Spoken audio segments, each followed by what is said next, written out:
Hi, everybody. Welcome to the Lulov Report, hosted by me, Dr. Eric Lulov. I have my guest today.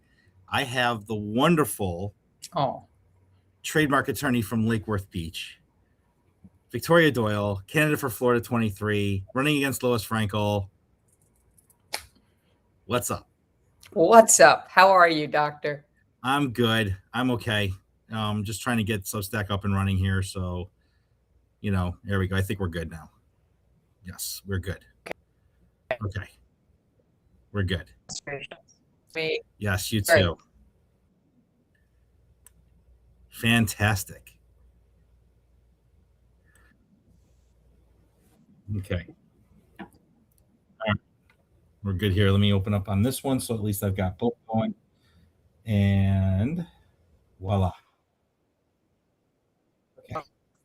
Close this one. Okay, good. Okay. Did you freeze again? Did I? Uh-oh. Don't tell me you're freezing again. I'm not. He's having. Victoria, I think you're freezing. Your internet's her internet's acting up, everybody.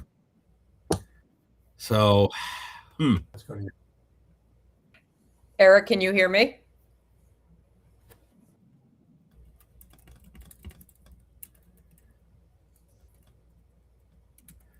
You good? It's a little jumpy. Good. Yeah. So you're having internet issues. I Once you log back out, come back in again. this morning. You keep everybody going. Okay. The other. Do you want us to log out here, or we can go? So hi, everybody. So I'm supposed to have Victoria Doyle on, and she's having a little bit of internet connectivity problems, but we're trying to get it together here. And so Victoria's running for Congress against Lois Frankel in Florida 23. So welcome, everybody. And we're supposed to have this really nice, robust conversation, but we're waiting for her to log back in here. So I guess we're trying to go to a different part of the house or wherever they're at, different location. Let me just take her off for right now until they can till they get to a different location. So I hope everybody's doing well. So we have a huge election starting on Saturday. Early voting starts on Saturday in South Florida, in all of the state of Florida. So all 28 congressional seats are up for re-election. And early voting starts on Saturday for the various different candidates. I see John's in. John is actually running for Florida 13. John, how are you? So if you're in the Tampa, Sarasota area, vote for John for Florida 13 Congress. He's your guy. And I'm trying to have this conversation with Victoria here and see how things are going. So I think they're just trying to find a different location here. And anyway, so one of the big things about Victoria, and I'll bring her on and we'll talk about it in a little bit, but one of her things is about she's running on universal health care.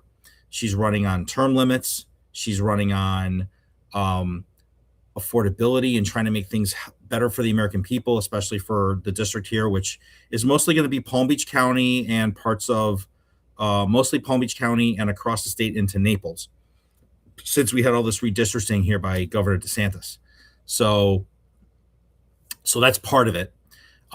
She's also running on checking Trump and making this administration accountable for the things that they've done and the things that they're going to do and the things that they've been doing. So, that's mostly of where she's at, but a lot of it has been that for the last 14 years, and I'm sure she'll reiterate this, but we'll go over it very quickly. I want to more focus on her than I do about Lois Frankel, who's the current incumbent in the district. So Ms. Frankel has been representing this district for the last 14 years. She has championed Medicare, Medicaid because of the elderly population. But outside of that, there has been zero, and I mean like zero significant legislation that she has brought to bear that has had any effect on this district. She's passed 4 or 5 bills that have been all commemorative, post office, a street, whatever, but literally has not done any major legislation has been a major sponsor of any major legislation. She's been a committee worker. And this district, which also represents Mar-a-Lago and also represents the bulk of Palm Beach County, we don't need somebody working on committees. We need somebody who's going to fight for the people of this county, who's going to work on trying to fix the affordability issues, putting a check on this administration. And we're not talking about like super left progressive stuff here. We're talking about general run-of-the-mill everyday things that you and I are constantly worried about, that we're trying to figure out how to pay for things. You know, I just put a half a tank of gas in my car. It costs $50. I mean, it's just unacceptable today, right? And, you know, one of the issues are that while we're trying to figure out who is going to best represent our district, the best way to do that is to platform them. And I do want to make sure that I get this out there as a full disclaimer that I have reached out to Lois Frankel's campaign office, and she has refused to come online. She has refused all the invitations. Actually, I don't want to say refused. They've never answered the emails. The emails have gone unanswered. And as such, her ability to come on with me to interview with a constituent has not been there. So there we go.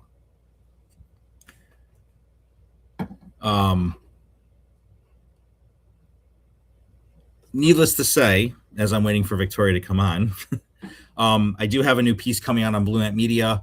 It's basically about the new physician fee schedule, about healthcare, about what that's going to mean for Medicare beneficiaries going to see their physicians. And we're going to go from there. So let me see if she's ready here. Let me bring her back in. There we go. I am so sorry. Oh, where's your audio? Oh,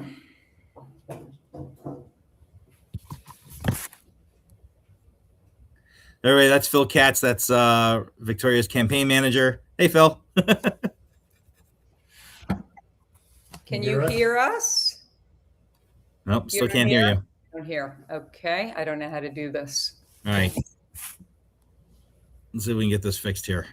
I'm going to take her off camera for a second. So, and I really apologize, everybody. I know everybody wanted to hear from her. So I'd like to thank everybody that's on right now. So thank you. John, I'd love to bring you in, but I got to send you the restream. But so that's a different login than Substack. It's not a direct link. So let's see here. But anyway, so that's pretty much where we're at right now. And let me get back to the physician fee schedule thing. So basically, in essence, still working on it, Victoria? Air camera? We're still Can you hear? Still working on it. Okay. So in essence, what's really going to happen now, so if you see a physician on the same date of service that you're complicated, you've got multiple problems going on. So you have your main issue, and then there's a secondary issue. Right now, your physicians like me would get paid in full 100% for both problems. What the current administration wants to do is they want to cut the modifier 25, which is what we would attach to an office visit if we had to do a procedure on the same day. They want to pay that at 50%. So they want me to do half the work. They want me to do double the work for half the money, on top of decreasing the conversion factor to make it harder for me to do my job. So anyway, that's the big one. So let me see if Victoria's ready. I think they're still futzing with the audio. Victoria, you ready? Yeah. Can you hear me? You there? I hear you. There we go. Okay. Okay. All right. Now we're ready to get started. I am so sorry. It's okay. Okay. Everybody, welcome Victoria. Thank you. Candidate Hi, for everybody. Congress, Florida 23, Lake Worth Beach, Florida, representing Palm Beach County and apparently now across to Naples, Florida. Oh, no, that's 22. Yeah. I'm sorry. Yeah. Right. That's the That's new okay. 22. Right. Sorry. But anyway, so I was just kind of giving everybody an update on my new article coming out on the Medicare fee schedule, which is a complete disaster for Medicare beneficiaries because of the reduction of payment to physicians, dramatically reducing our services that we're able to do. I'm going to have to bring patients back on another day's service if they're complicated to do a second day. This is crazy what's going on. But anyway, enough about me. It's about you. It's about the campaign. As I was telling everybody, we have early voting starting on Saturday, August 8th, which will run through election day for primary day, which is August 18th. And I kind of gave everybody a little primer about where you stand on Medicare for all and accountability issues to this administration. term limits, affordability issues, and trying to make things, try to affect change in Washington to make things better here locally. Also about just fighting the fight that needs to be fought because of our current congressional representative who's been there for 14 years. Who, by the way, in all fairness to everybody who I already disclosed, I had sent emails to the campaign to have her join me on a separate occasion to do this. And those emails went unanswered, like a majority of my emails that get sent to her office. So,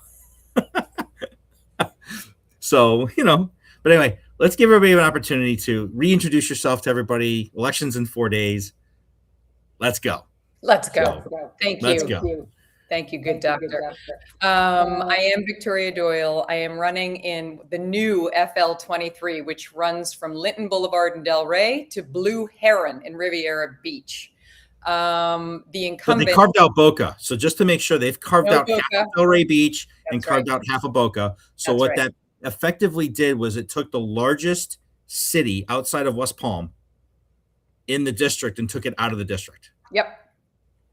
But added Riviera Beach and the port 2 months ago.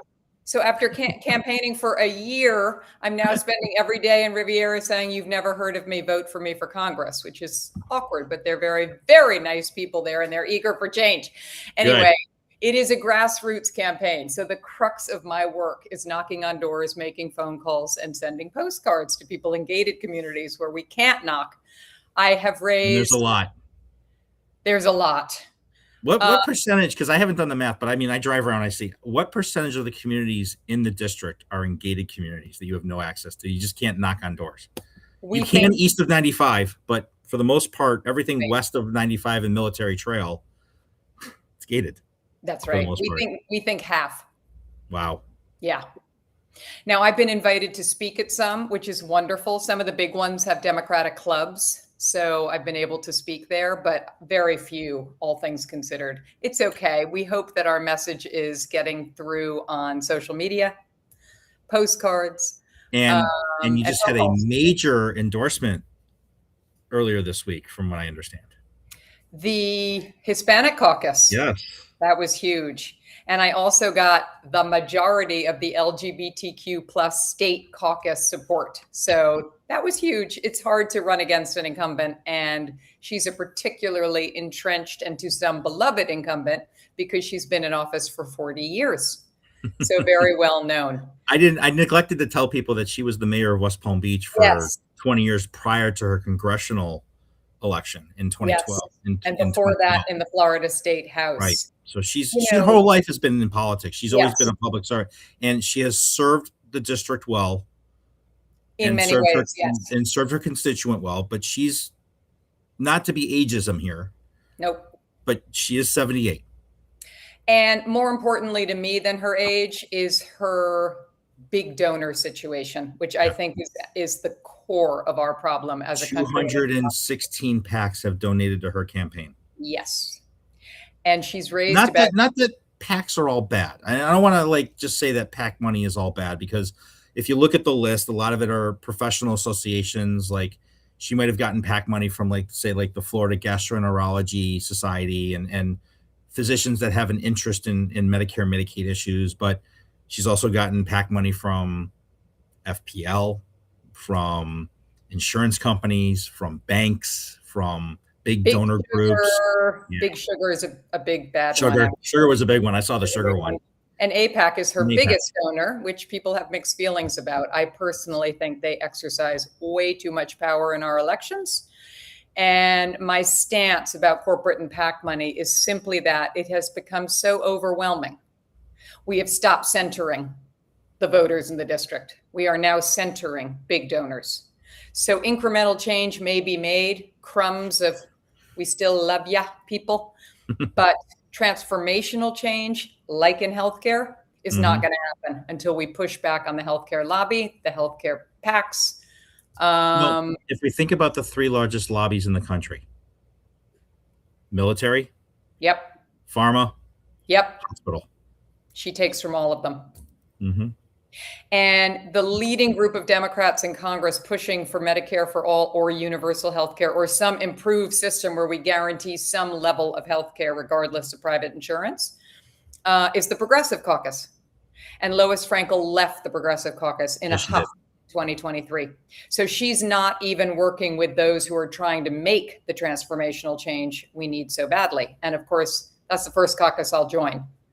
Yeah. And her recent campaign ad, yeah, which I know you've seen, right? Yes.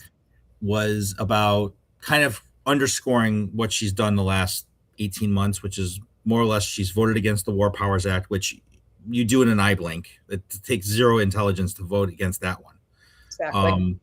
Right. And then defending Medicare, Medicaid. So where my issue of defending Medicare, Medicaid is, it's one thing to defend Medicare and Medicaid funding levels to keep services for beneficiaries at par level, but not mistake not here. The issue is, how are you going to keep physicians in the system if they keep cutting the physicians? Right? If you keep cutting and I'm not talking about hospitals, and I want everybody to understand that there's a difference between Medicare funding, which is a different bucket to the hospital systems and facilities, like skilled nursing facilities and hospice and home health, versus the outpatient side of Medicare, which is physician office and outpatient treatment facilities and anything that's outpatient based, laboratories, imaging centers, ambulatory surgery centers. So all the cuts right now are going to be targeted at the physician level. So when you may have a problem. So now you're going to overload the hospital systems because you can't get in to see physicians in their offices because they're non-participating. They're going to say, yeah, we can see you, but you're just going to have to come up with the money up front in a bad economy where people can't even pay for groceries. Exactly. And as a layperson who obviously gets medical care when needed, what is the power of prevention? The power of prevention is everything. So if we are once again funneling people to hospitals and ERs, we're right back where we started with the ACA. Pardon? Which is a Band-Aid. It's a Band-Aid. And it's like way more expensive. When you go to the hospital, it's like it's like a car going into a pit stop. Yep. Change the tires, fill the tank, get you out. It's to stabilize you and move you on. Yep. It's not meant to be a point of care for everyday things. And that's where we're going again. And what this administration is designing the system is to overload the hospital system again, which is why we got away from that in 2015. That's what was happening 12 years ago. Yes. With the act that they passed in 2015 to shift things to outpatient. Well, they didn't like the spend. They didn't like all of a sudden there's this massive spend in outpatient over the last 7-8 years. So we're back. Because they won't pay for preventative care. But that's a whole nother discussion, which I don't want to get into. I really want to get into more about the nuts and bolts of the campaign. Okay. Which is your wheelhouse, right? Which is how do you see things going right now? Like without projecting and without being too prognosticating. Okay. How would you say the momentum is on the ground? What's the groundswell that you and the campaign are getting through your external polling, from your internal conversations, without giving away the no polling, Eric. I'll just tell you that right off the bat, because I'm not spending money on that. We are getting a lot of feedback from the field where we are, and it's very optimistic. And we are getting nervous to be optimistic, but we can't help it because the momentum is great. The feedback is great. We're getting so many messages of, I voted for you.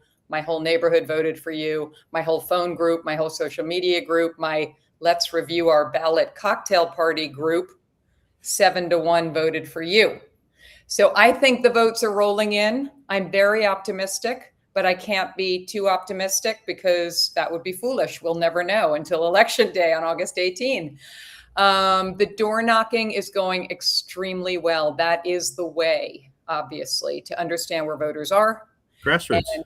Grassroots, 100%. That is my campaign. So we have so much less money, but we have wonderful person power. I am paying the most amazing team of mostly under 25-year-olds who are willing to be in 90-degree weather 6 hours a day in the district knocking on doors.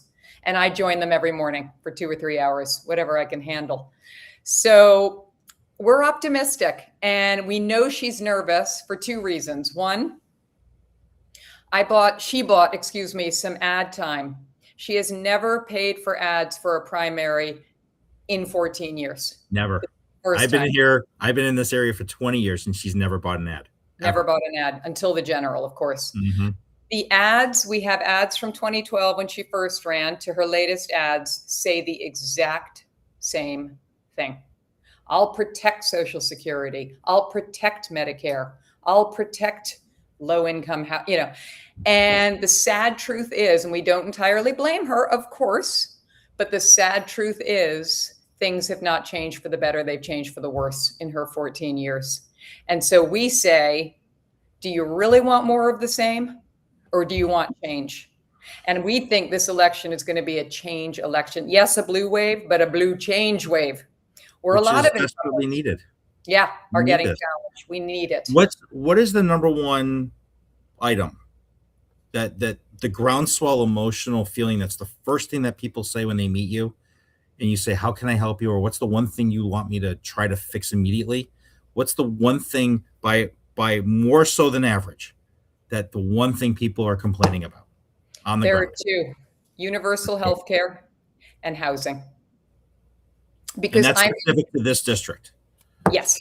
So I'm in Riviera Beach, and people have houses, but they're falling apart and they can't replace the AC. They can't fix the roof. They can't put in the hurricane windows. So it's not that they don't own, it's that they cannot maintain them. And there don't seem to be any funds, community funds, economic development funds, to help people keep their houses upkeep. You know, what's interesting is the governor just spent $1.5 billion on our out of our emergency and preparedness fund to pay for Alligator or Alcatraz, of which case the state of Florida has only received $58 million back out of $1.5 billion that was spent on Alligator or Alcatraz. Now, obviously, I know one of your big things is ICE is finished. Like, if you have a vote January 21st, done. Done. Right? So, but how do we make all of this accountable at the state level from the federal side, where you know that you're not going to get DOJ help? And one of the bigger issues is also for people that I see are the disability community, right? Yeah. With the Olmstead memo that got out. Yeah. Right. And so there's, I mean, like, we can fight, but you don't control the executive branch. And a lot of the levers of power that are being exercised against the people are coming from the executive branch. Yeah. So explain to the people watching, and there's about, I don't know, 15 or so on Substack right now, plus those on YouTube that are watching right now. Explain to people how, as a legislator, out of 435 that you can, and it's going to be very based on should you be the Congresswoman elect, and then what committees you get assigned to, right? How you can exercise that lever locally. So I am a lawyer and I am an accountability warrior. And I believe in bringing the facts forward regardless of how hard they are. And if it implicates my party, fine. And if it implicates the other party, fine. So oversight and checks and balances are a core function of Congress. And of course, the Republicans have derogated that duty almost completely. They've had a few hard hearings with a few people. But if we're going to review, for example, Governor DeSantis's spending on ICE-related stuff like Alligator Alcatraz versus not helping us with property insurance relief or not helping the public schools, that needs to come out. So if we're going to conduct oversight on ICE, which is now an out of control, violent ultra virus, we call it in the law, they're breaking the law by behaving as Trump's. Well, they've committed murder. They've committed murder. They're a paramilitary force at Trump's behest. That is un-American. They're exercising extrajudicial warrants that are not signed by a judge. They're, you know, I believe Mark Wayne Mullen even said that the new directive is that they can enter on an administrative warrant into a property. Correct. Which is a violation of, I believe, Fourth and Sixth Amendments. Correct. Right. So unconstitutional acts. So we need to hold hearings day one, hauling in not just the head of it, but the killers, people who have been actually committing these atrocities. And based on those facts, either refer them, you're right, the DOJ is going to do nothing, but we can make the referral. And in 2 years, if we have a Democratic president, assuming the statute of limitations, indict arrest, indict, and convict if warranted. I mean, there's so much accountability to be done. We could choke ourselves on it for the next 2 years, but that's not all we can do. We also have to pass legislation that actually helps people. And we seem to have stopped doing that in Congress. So let me ask you a pretty direct question. Sure. And you may not have an answer here, and it's totally okay to not. It's totally okay to not. Listen. It's always a touchy subject. Given, let's say you become the Congresswoman elect. Yes. You get sworn in on January 3rd. Democratic Party has the majority of the House. Yes. How are you going to vote for Speaker? I am voting against Hakeem Jeffries. Why? I was going to let you elaborate, but he is too beholden to special interests. And he's a hell of a fundraiser. I mean, don't get me wrong. I mean, he's a hell of a fundraiser. What does that do for us? Nothing. Nothing. I want to put Spaceballs at that point with Rick Moranis, and it says, "I am your father's cousin's second husband's boyfriend's roommate." And what does that make us? Nothing. So exactly. So fundraise your heart out, Hakeem. You're not helping the people of America. And the classic moment for me with Jeffries was when Kristi Noem was completely out of her element and out of control. And even the president was starting to have questions. And Hakeem said, somebody asked Hakeem Jeffries, do you support her impeachment? And he said, we haven't ruled anything in or anything out. Oh, I wanted to grab him. I wanted to reach through the computer screen and strangle him. Yeah. What is that, Jeffrey? You can't even commit to wanting to impeach. Isn't that talking on both sides of your face, right? So that does not work for me. And I will be voting against him, and I will be hoping for a much more aggressive, decisive, Democratic value-driven, not big donor-driven speaker. I'm really excited for that opportunity, and I hope it happens. I don't know if it will. And the second thing I want to answer that you didn't ask is, what is my first big piece of legislation? Actually, I was going to come back. I'm coming back to that. The first one is a constitutional amendment to overturn Citizens United. It is pending. We can do it. We amended the Constitution in 100 days in 1971. 100 days is like 3 months, doctor. We could have that beast overturned this next year, 2027. So that excites me. Assuming that you can get 66 senators to override a veto. It's bipartisan. So like releasing the Epstein files. Remember when the ball got rolling and nobody could vote no? Right. Nobody can vote no on this. No, because it's what the people cannot defend AIPAC dumping $45 million in the Michigan Senate race. No, it's more than that now. They're saying $61 million. That is a distortion, and I don't care which PAC is doing it. I want to say that for the record. I'm not picking on AIPAC. I want to say if any PAC has that much financial power to drop a nuclear bomb on a state Senate race such that the voters become practically irrelevant, that is undemocratic and wrong and must end. Now, keep in mind, I'm from Michigan originally. Are you? So I have family ties back in Michigan. I grew up in Farmington Hills. I went to high school there. I went to college there. I wrote a piece specifically against Abdul al-Sayed only because, and for one reason, is I used the same argument why Casey Means should not have been confirmed as the Surgeon General. It's the same reason why Michigan voters should not put Abdul al-Sayed in.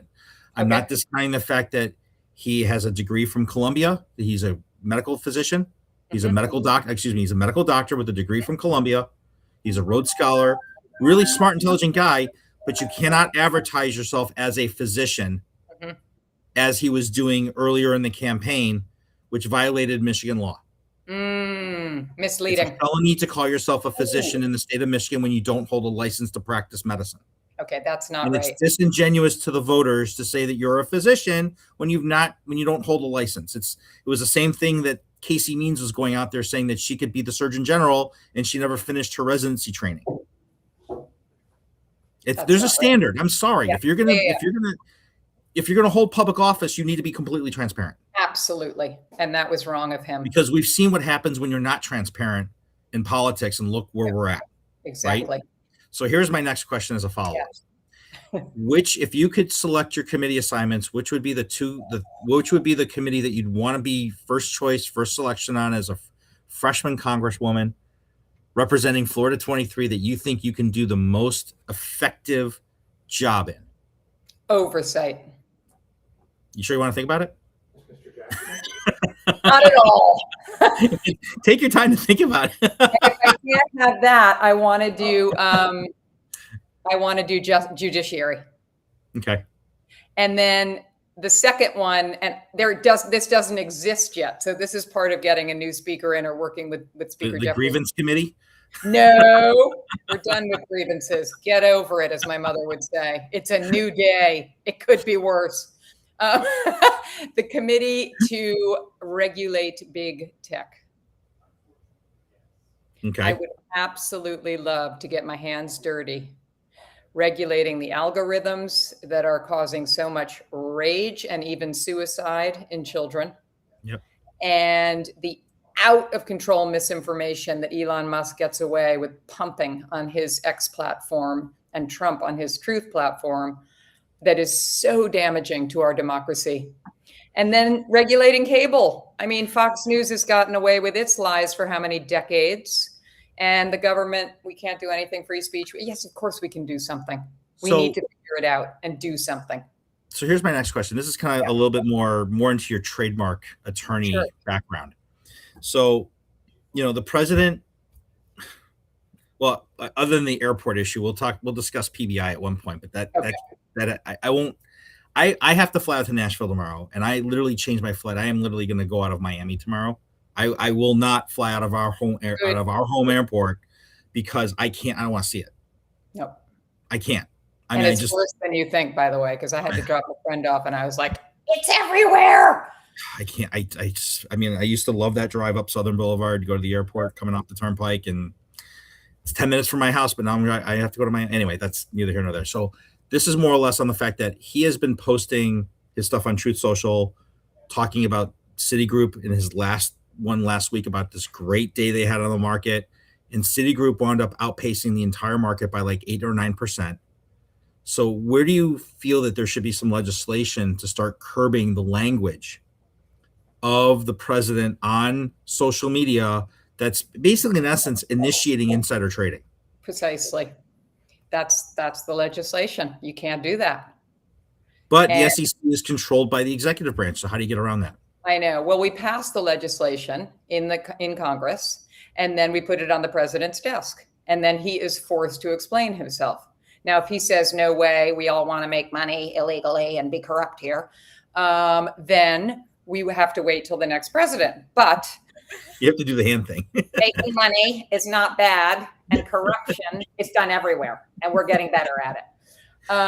So we simply, it's again with the Epstein files, if you pass the legislation and you confront him with it, he will either really dig a hole for himself in terms of I support illegality, rah, rah, or cave.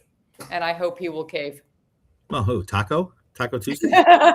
He caved on the housing legislation. I'm not signing until you do the save. Well, he just refused to sign it. He just wouldn't even deal with it. But it became law. Like, it was a simple win. I mean, that was a simple win. All he had to do was sign it and be like, okay, I'm going to take the win, but too stupid to even do that. And let me tell you how much that hurts all his Republican candidates. I mean, thank you from the Democrats, but that's how uncaring, self-centered, and bullheaded he is. So how would you, let's just play the hypothetical as you get on the oversight committee. How robust are you going to be able to be as a freshman congresswoman with minimal budget, being one of, say, 40 Congress people on the oversight committee, hopefully with Jamie Raskin as the chair, and right? Dream come true. Dream come true. Very. You know why? Because I'm a lawyer, so persuasion is my profession. We all agree. We're all going to agree on the oversight committee. We're going to have subpoena power. Finally, after 2 years of Trump 2, we will subpoena our hearts out. And if they violate them, those people will go the way of who went to prison. 2 Trumpers went to prison for violating subpoenas. It was Bannon. and the Treasury Secretary. I'm so sorry for not remembering. No, it was well, actually, technically, it was no, the other guy, Stone. And Stone too, but there's somebody in the administration now who went to prison, and the day he got out said, "I'm doing it all over again, harder." I forget. They, in my opinion, they should all be in prison, but that's beside the point. But that's definitely. I mean, which do a great job one that needs, pick one that needs to wear orange. I mean, that's like so many of them. And RFK Jr. Woo! Don't go there with healthcare. You know better. No, you must be better than to go with me anywhere near RFK Jr. This charlatan who is harming our country so badly. So hold on one sec. Sorry, sure. You need to step outside, please. So oversight will be so robust and so aggressive. At the same time, like I said, Progressive Caucus and working with the Citizens United Constitutional Amendment people, I have nothing to lose, Eric. Are you going to sleep? No, there is no reason to sleep. No sleep till Brooklyn. My question is, you have 4 dogs, correct? I have 3 now. You have 3 now? Oh, you lost. I'm sorry. Oh. That's okay. Are they gonna come with you to DC? Gonna bring them in with you, and they're all gonna sit by you? And I haven't worked out those logistics. Is there an airline that's affordable that lets you fly with 2 pit bulls? Probably not. Anyway, no, I will figure that out. You know, they spend. What are their names, by the way? Oh, Pippa is pit bull number 1. Winner, the one I found abandoned in Delray, is Winner because she's my campaign dog. So that's why we're going to win. And then my little husky is Kobe, like the basketball player. Okay. Kobe, Pippa, and Winner. And they're amazing, and I can't live without them, so I have to figure it out, and I will. But I'm not there yet because I don't jump the gun. We don't want to jump the gun. And yeah. So we have about 10 minutes left or so. So I wanted to. Is there anything in particular that you think that at this point in the campaign that you really think that you could have addressed better or have gotten more road time on? Now that you're able to now we're kind of at the end game here, when you always want to go back and look at okay, what have we missed? What do you think there's a miss in the district that is really not being discussed that you wish you could get more airtime on? Because I can tell you I think for the most, we have a weird district, right? Yeah. We have a lot of laborers. We have a lot of people that work and are day laborers, but a lot of gig workers, people working independently and taking a second job and driving. You have a lot of professionals, yes. A lot of people that work from home, and a lot of people that are, we have a very mixed bag of communities. And on top of Mar-a-Lago being in the district. I was going to say we have 65 billionaires in Palm Beach, and then we have Guatemalan day laborers, and we have Riviera Beach, which still suffers from a lot of poverty. So it's a big mix. Uh-oh, you're frozen. Uh-oh. Philip. Did it switch back to?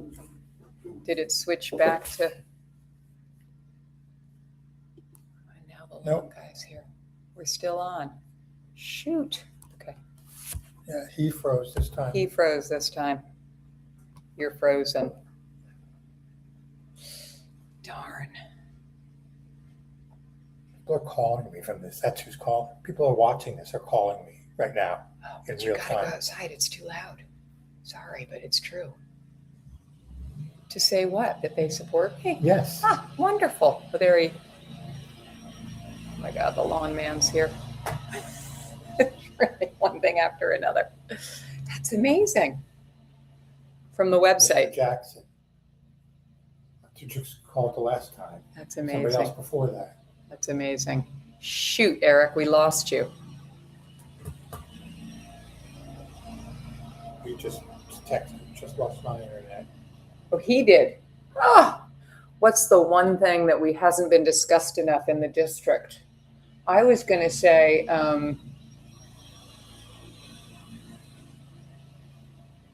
what good is experience on appropriations if we're all in the affordability crisis?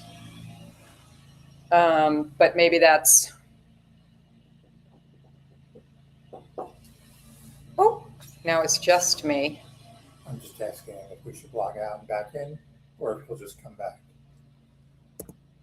I muted myself because I'm Here we go. Oh, he's back. You back? Never mind. I'm back. I'm back. Okay, you're back on. I lost mine. Yeah, I'm sorry. I can relate, as you know. Oop, he's gone. We only have like 5 more minutes. I know. Shoot. Oh, no, I think we're back. Okay. Okay. I think we're back. Okay, here we go. So I want to answer your question. Do you think people got the question? I don't know. I think we have to redo it. Okay. Something important that hasn't been discussed enough during the past year of campaigning. Yeah. Okay. Tell me when. Go ahead. Oh, sorry. Go away. I want to talk about seniority and experience, which of course the incumbent is pushing hard. And I want to say, what good are experience and seniority if Congress appears to be paralyzed and not getting things done for the people of this country? And so everybody is new once, whether it was AOC in her late 20s or Lois Frankel ran for Congress at age 64 the first time. She was new. Now, she had legislative history, and of course, that's great. But being new to Congress doesn't mean you're ineffective automatically. And if you are somebody as unbeholden and as fired up to fight as hard as I am with nothing to lose, and probably the last 10 years of my working life, I think maybe I'll be more effective because nobody's given me money.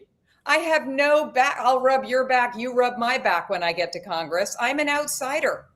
So I get to be a hardcore truther. I get to be incredibly direct. I get to call people out on the House floor because we have immunity from defamation on the House floor. Can't wait.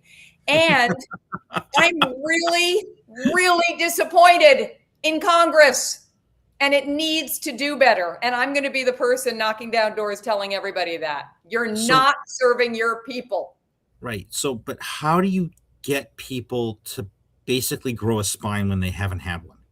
How do you? We'll see. How do you Do I tie them up and beat them? I don't know. I mean, that's really that's what the American people have been asking for. Yes. The American people have been asking their elected representatives to stand up and fight for them. Yes. And that's literally Right? why I'm running, because we can't take it anymore.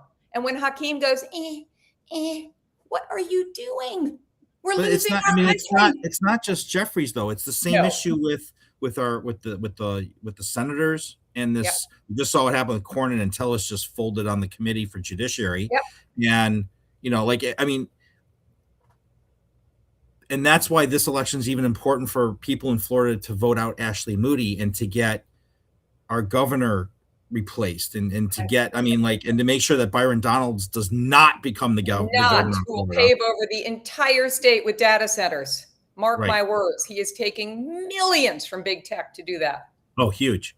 I mean, that's why it's so important. It's not just, and then it has just been 30 plus years of Republican rule in Florida.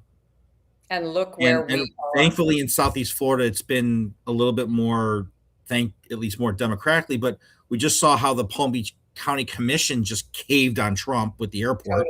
Totally. Right. And like, I mean, I don't know if you've seen numbers. I know I personally haven't, how much commerce and tourism has dropped in Palm Beach County because of the airport name change. I mean, it just took effect. I haven't seen that yet. It's too soon. But I will say, if I can, 2 things.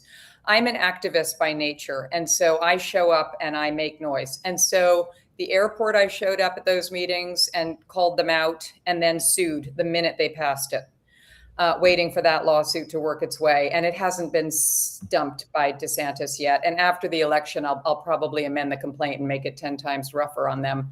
And the second thing is the Project Tango data center in Loxahatchee showed up at every meeting, every protest, and we won.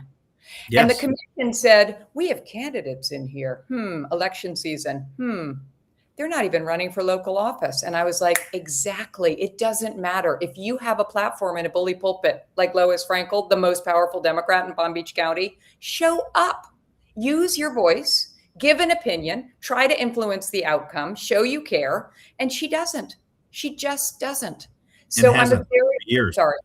And No, has not for years. no, I'm a very different type of politician, to the extent I can even call myself that with a straight face, because it's so new to have that hat on. But I am an activist. So I am going to continue to show up for local issues where the constituents really care and we're not being listened to and they're not voting in accordance with what we want. So we only have a couple minutes left. So this is, let everybody, I just put it in the chat on Substack to let everybody know where they can look at your campaign, where they can, if they've got a few extra bucks, can donate to your campaign, where they can research you, learn a little bit more about you. If they live in the district, how they can get more involved.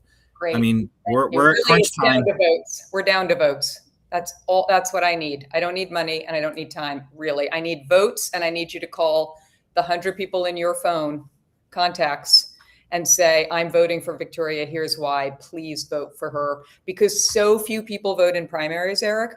We have a chance just because the win margin is actually kind of tiny relative to a general election. So we really have a chance. You have a choice. Our democracy gives you that choice every 2 years. It is not personal. It is political. Assess where we are. Assess what she's done in 14 years. She's passed 4 bills, all commemorative plaques and statues, not a single one of substance to help us. I went back and fact checked that, by the way. Yeah. It's very accurate. Freaking true.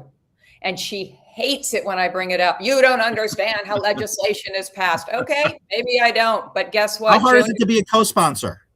She co-sponsors a lot of things. It's very easy. She co-sponsors playing, but she's not primary authored anything. No. And Joe Neguse of Colorado, a much younger and newer congressperson, has introduced wildly substantive laws, and many have passed, to his credit, because apparently he gets it. And that's how hard he works. And I'm going to be the Neguse style of passing legislation that matters. Be the Neguse, not the noose. Yes. What was that? I just said yes because I like you, but I have no idea what you just said. Be the Neguse, not the noose. Be the Joe Neguse in Congress. Don't be the noose, right? Okay. Right. Okay. Don't be the noose, right?